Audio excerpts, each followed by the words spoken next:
নমস্কার। স্বপ্নপূরণ way to success তোমাদের সকলকে স্বাগত।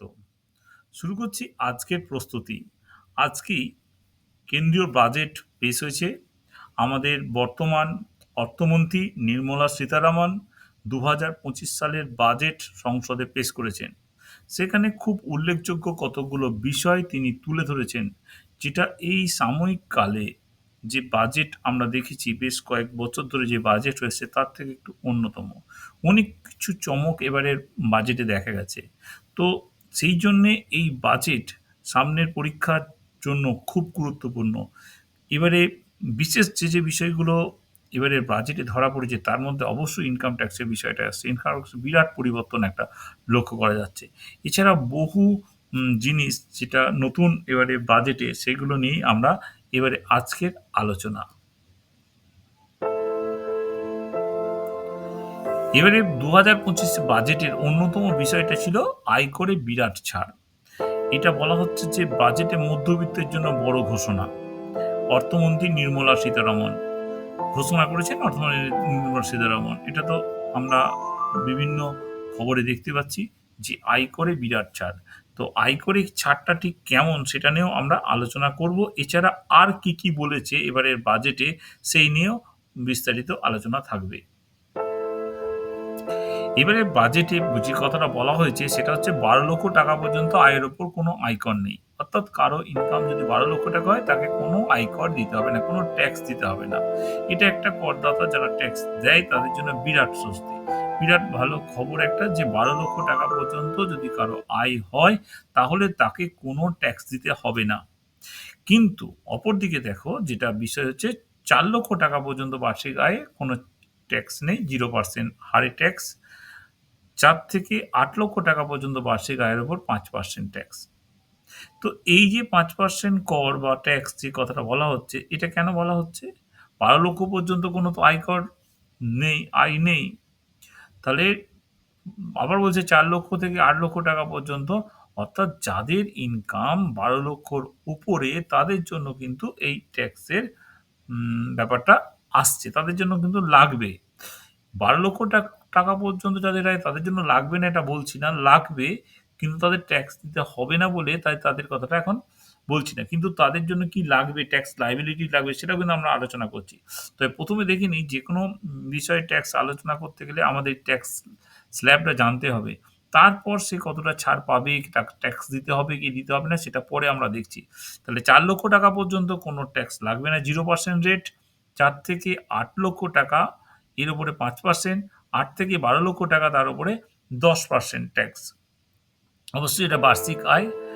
তারপরে দেখুন দেখো তোমরা যেটা হচ্ছে ১২ থেকে ১৬ লক্ষ টাকা পর্যন্ত যদি বার্ষিক আয় হয় তার উপরে ১৫%, ১৬ থেকে ২০ হলে ২০%, ২০ থেকে ২৪ হলে ২৫%, ২৪ লক্ষ টাকার উপরে যদি বার্ষিক আয় হয় সেখানে ৩০%। অর্থাৎ ২৪ লক্ষ টাকার উপর যত আয় হোক না সেটা ৩০% হারে আয়। এবারে এই ট্যাক্সটা কিভাবে ক্যালকুলেশন হবে সেটা একটু দেখে নাও। সেটা কিরকমভাবে হবে? ১ম যে ০ থেকে ৪ লক্ষ যেটা, ০ থেকে ৪ লক্ষ যেটা, সেটার উপরে আমি একটা এক্সাম্পল দিচ্ছি। দেখে নাও যদি এই যে ৪ লক্ষ টাকা 0% হারে 0 টাকা মানে মোট করের পরিমাণ হচ্ছে 0। এই যে মোট করটা হচ্ছে 0। অর্থাৎ এই যে ০ থেকে ৪ লক্ষ টাকা 0% হারে তাহলে এই ৪ লক্ষ টাকার উপরে কোনো ট্যাক্স দিতে হচ্ছে না। যেহেতু 0% তাহলে 0 টাকা। অর্থাৎ এখন ট্যাক্সের যে ৪ লক্ষ টাকার উপরে কোনো ট্যাক্স লাগবে না। এটা হচ্ছে ১ নম্বর কথা। ২ নম্বর কথা দেখো ৪ থেকে ৮ লক্ষ টাকা তার উপরে ৫%। অর্থাৎ ৪ থেকে ৮ লক্ষ কত? ৪ লক্ষ টাকা। মানে ৮ লক্ষ মাইনাস ৪ লক্ষ। অর্থাৎ এই যে ৪ লক্ষ টাকা হলো, এই ৪ লক্ষ টাকার উপর ৫% হারে ২০,০০০ টাকা ট্যাক্স দিতে হবে। মানে ট্যাক্স লায়াবিলিটি। আমার ইনকাম যদি ৫ লক্ষ টাকা হয় তাহলে কিন্তু আমাকে ২০,০০০ টাকা ট্যাক্স দেওয়ার কথা। কিন্তু এই টাকাটা দিতে হবে না। কেন দিতে হবে না সেটা পরে আসছি। যদি ৮ লক্ষ থেকে ১২ লক্ষ টাকা পর্যন্ত হয় তাহলে ১০% হার। অর্থাৎ ৮ থেকে ১২ এই ডিফারেন্সটা হচ্ছে ৪ লক্ষ। এই ৪ লক্ষ টাকার উপর ১০% হারে অর্থাৎ ৪০,০০০ টাকা। ৪ লক্ষর উপর 10% অর্থাৎ ৪০,০০০ টাকা ট্যাক্স হচ্ছে। অর্থাৎ যখন কারো ইনকাম ১২ লক্ষ টাকা হচ্ছে তার কিন্তু ট্যাক্স লায়াবিলিটি দাঁড়াচ্ছে 40 প্লাস 20 প্লাস 0 মোট হচ্ছে 60,000 টাকা। কিন্তু এই 60,000 টাকা তাকে প্রদান করতে হবে না, যেটা আন্ডার সেকশন 87A তে বলা হচ্ছে 60 লক্ষ টাকা পর্যন্ত rebate, tax rebate. Tax rebate মানে ট্যাক্সের ছাড় দিচ্ছে সরকার। এই রিবেটে তাকে কিন্তু এই যে 40,000 টাকা 60,000 টাকা ট্যাক্স পড়লো, সেই ট্যাক্সটা সরকার রিবেট দিচ্ছে বা মুকুব করে দিচ্ছে, ট্যাক্স মুকুব। অর্থাৎ 60,000 টাকা ট্যাক্স পড়লে তাকে ট্যাক্স দিতে হবে না, ট্যাক্সটা সরকার মুকুব করে দিল। কিন্তু তার ট্যাক্স লায়াবিলিটি ছিল, তার ট্যাক্স ক্যালকুলেশন করে দেখা হলো যে 60,000 টাকা, তখন ট্যাক্স 87A তে 60,000 টাকা যেহেতু ছাড় পাওয়া যায়, ট্যাক্স ছাড় পাওয়া যায়, তাহলে এই ছাড়টা পেয়ে গেল। সেক্ষেত্রে তাকে 12 লক্ষ টাকা পর্যন্ত ট্যাক্স দিতে হলো না। কিন্তু 12 লক্ষ থেকে যখন 16 লক্ষ টাকা তার ইনকাম হচ্ছে, অর্থাৎ 16 লাখ যদি তার ইনকাম হয়, সেক্ষেত্রে এই 12 থেকে 16-র উপর 15% হারে, অর্থাৎ এখানেও 4 লক্ষ টাকা থাকছে, সেই 4 লক্ষ পুরো 4 করে যাচ্ছে কিন্তু। তো 4 লক্ষর ওপরে 15% হারে 4 15 60,000 টাকা তাকে ট্যাক্স দিতে হবে। অর্থাৎ কারো ইনকাম যদি 16,000 টাকা হয়, সে কিন্তু তখন আর বাঁচতে পারছে না, তখন তাকে কিন্তু দিতে হচ্ছে কত, 20 প্লাস 40 প্লাস 60, অর্থাৎ 1,20,000 পর্যন্ত ট্যাক্স দিতে হবে, 1,20,000 পর্যন্ত টাকা। এইবারে 16 থেকে 20 লাখ, এইখানে যে যে রেটটা সেটা হচ্ছে 20%, অর্থাৎ এই 4 লাখের উপর 20% হলে 80,000। তাহলে কারো ইনকাম যদি 20 লক্ষ টাকা বার্ষিক হয়, সেক্ষেত্রে তাকে 80 প্লাস 60 প্লাস 40 প্লাস 20 এই পুরো ট্যাক্সটা দিতে হবে। এবং কারো ইনকাম যদি 20 থেকে 24 লক্ষ টাকার মধ্যে হয়, অর্থাৎ 24 লক্ষ টাকাই হয় যদি ধরে নিচ্ছি, তাহলে তাকে 25% হারে এই 4 লক্ষ টাকার ওপর, অর্থাৎ এইখানে 4 লক্ষর ওপর 25% মানে 1 লাখ টাকা। তাহলে সেক্ষেত্রে তার ইনকামের ওপর আরও ট্যাক্স দিতে হচ্ছে অতিরিক্ত 1 লক্ষ টাকা। তাহলে 1 লক্ষ প্লাস 80,000 প্লাস 60,000 প্লাস 40,000 প্লাস 20,000, এই ট্যাক্সটা তাকে দিতে হচ্ছে কখন, যদি তার ইনকামটা 24 লক্ষ হয়। এবার 24 লক্ষর বেশি, অর্থাৎ 25 লক্ষ বা 26 লক্ষ থেকে 30 লক্ষ, 1 কোটি যাই হোক না কেন তার ইনকাম, সেক্ষেত্রে এই 24 লক্ষর ওপরে যে ইনকামটা হবে, সেইটার ওপরে 30% হারে ট্যাক্স দিতে হবে। তাহলে এইটা প্লাস আরও যে ইনকামটা হবে 24 লক্ষের ওপরে, তার উপর 30% দিতে হবে।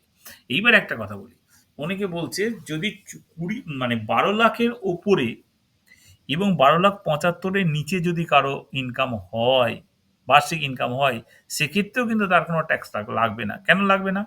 12 লক্ষ পর্যন্ত যদি তার ইনকাম হয়, তাহলে দেখছি আমরা 60,000 টাকা ট্যাক্স হচ্ছে। এই 60,000 টাকা ট্যাক্সটা সে কিন্তু 87A তে 60,000 টাকা ট্যাক্স রিবেট পেয়ে যাচ্ছে। সরকার আরেকটা বলেছে যে যদি কারো ইনকাম 12,75,000 এর মধ্যে থাকে, সেক্ষেত্রে সে স্ট্যান্ডার্ড ডিডাকশন পাচ্ছে 75,000 টাকা। এটা আগেও ছিল, এবারও আছে। 75,000 টাকা স্ট্যান্ডার্ড ডিডাকশন পাচ্ছে। তাহলে 12,75,000 হলে প্রথমেই 75,000 স্ট্যান্ডার্ড ডিডাকশন বাদ দিয়ে দেওয়া হলো। তাহলে তার ইনকামটা 12 লক্ষে নেমে এলো। তাহলে 12 লক্ষের ট্যাক্স আমরা ক্যালকুলেশন করলে আমরা দেখছি 60,000 টাকা। 60,000 টাকা আন্ডার সেকশন 87A তে ছাড় হয়ে যাচ্ছে। তাহলে 12,75,000 পর্যন্ত তার কোনো ট্যাক্স লাগছে না অ্যাকচুয়ালি। এটাই আপাতত আজকের বাজেট নিয়ে বোঝা গেছে। তবে আরও পরে এ নিয়ে আমরা আরও বিশ্লেষণ দেখতে পাবো, তখন আরও ক্লিয়ার হয়ে যাবে। পরেরটা আসছি। পরে আমরা বলেছিলাম যে বাজেটের প্রধান বিষয় যেগুলো তুলে ধরেছে, সেইগুলো বিভিন্ন নিউজে যা উঠে এসছে, তার থেকে আমরা মেন কতগুলো পয়েন্ট আমরা এখানে নিয়ে এসেছি। ১ নম্বর হচ্ছে 12 লক্ষ টাকা পর্যন্ত আয়ের ওপর কোনো আয়কর নেই। এগুলো কিন্তু আগামী দিন পরীক্ষায় আসতে পারে। তো 12 লক্ষ টাকার ওপর কোনো আয়কর নেই, এটা আমরা আলোচনা করলাম, সেটা একটা পয়েন্ট। ২ নম্বর হচ্ছে যারা সিনিয়র সিটিজেন, তাদের ক্ষেত্রে টিডিএস ছাড় যেটা, সেটা হচ্ছে ১ লক্ষ টাকা। টিডিএস ছাড় পাবে। হাউস রেন্ট ডিডাকশন, সেক্ষেত্রে ৬ লক্ষ টাকা ছাড় পাবে। মডিউলার পরমাণু চুল্লি নির্মাণে সরকার ২,০০০ কোটি টাকা ইনভেস্টমেন্ট করছে। মডিউলার পরমাণু চুল্লি, এইটা পরমাণু চুল্লির বেসরকারি বিনিয়োগের ওপরও জোর দিয়েছে। এবারে বাজেটে দেখা গেছে ৩ বছরের মধ্যে জেলা হাসপাতালে ক্যান্সার চিকিৎসা কেন্দ্র তৈরি করতে হবে। প্রত্যেকটা জেলায় ৩ বছরের মধ্যে ক্যান্সার চিকিৎসার ব্যবস্থা থাকবে। এটা কিন্তু এবারের বাজেটে ধরা হয়েছে। তো এই বিষয়গুলো খুবই গুরুত্বপূর্ণ। এছাড়া যে বিষয়গুলো থাকছে আমরা দেখে নেব। আরও যেগুলো থাকছে সেটা হচ্ছে বিমা ক্ষেত্রে ১০০% বিদেশি বিনিয়োগ। তাহলে ফরেন ডাইরেক্ট ইনভেস্টমেন্ট, সেটা হচ্ছে বীমা ক্ষেত্রে ১০০% ধরে নেওয়া হচ্ছে। শিক্ষাক্ষেত্রে আর্টিফিশিয়াল ইন্টেলিজেন্স, যেটা এআই বলা হয়, এর জন্য বরাদ্দ হচ্ছে ৫০০ কোটি টাকা। এটা স্কুল লেভেলে আর্টিফিশিয়াল ইন্টেলিজেন্সের শিক্ষা দেওয়ার জন্য ইনভেস্টমেন্ট করা হচ্ছে, বরাদ্দ হচ্ছে ৫০০ কোটি টাকা। হ্যাঁ? তারপর হচ্ছে কিষাণ ক্রেডিট কার্ডে ঋণের সীমা ৫,০০,০০০ টাকা। কিষাণ ক্রেডিট কার্ডে এখন ৫,০০,০০০ টাকা পর্যন্ত কৃষকরা ঋণ নিতে পারবে। এই সীমাটা বাড়িয়ে দেয়া হলো। অর্থাৎ এক্ষেত্রে কৃষির ওপর একটু জোর দেয়া হলো। ভারত একটি কৃষি নির্ভর দেশ। কৃষির উন্নয়ন হলে দেশের উন্নয়ন হবে। ভারতের প্রায় 60% মানুষ কৃষির সঙ্গে যুক্ত। তাই এই কিষাণ ক্রেডিট কার্ডে ঋণ নেওয়ার ঊর্ধ্বসীমা ৫,০০,০০০ টাকা করা হয়েছে। এরপর আরেকটা গুরুত্বপূর্ণ বিষয়, যেটা হচ্ছে কেন্দ্র অসংগঠিত শ্রমিকদের জন্য প্রধানমন্ত্রী জন আরোগ্য যোজনা। এই যে অসংগঠিত শ্রমিক যারা, আনঅর্গানাইজড সেক্টরে যারা কাজ করে, যে সমস্ত শ্রমিকরা, তাদের জন্য একটা নতুন স্কিম নিয়ে এসছে, খুব ইম্পর্টেন্ট এইটা, প্রধানমন্ত্রী জন আরোগ্য যোজনা। খুব ইম্পর্টেন্ট কথাটা। প্রধানমন্ত্রী জন আরোগ্য যোজনা। এটা আগামী দিন পরীক্ষায় এই কোশ্চেনটা একদম ভেরি, ভেরি ইম্পর্টেন্ট, বলে দিলাম। প্রধানমন্ত্রী জন আরোগ্য যোজনা, এটা অসংগঠিত শ্রমিকদের জন্য। কাদের জন্য নিয়ে এসছে এটা খুব ইম্পর্টেন্ট। স্কিমটার নাম কি? খুব ইম্পর্টেন্ট। তো আজকের বাজেট নিয়ে মোটামুটি এই ছিল আমার বক্তব্য। তোমাদের কেমন লাগলো আমাকে অবশ্যই জানাবে। Thank you for watching. আর যদি ভিডিওটা ভালো লাগে অবশ্যই লাইক করবে, চ্যানেলটিকে সাবস্ক্রাইব করে রাখবে। কারণ তোমাদের সাফল্যই আমাদের সার্থকতা, আমাদের এই চ্যানেলের সার্থকতা। সবাই ভালো থাকবে। নমস্কার।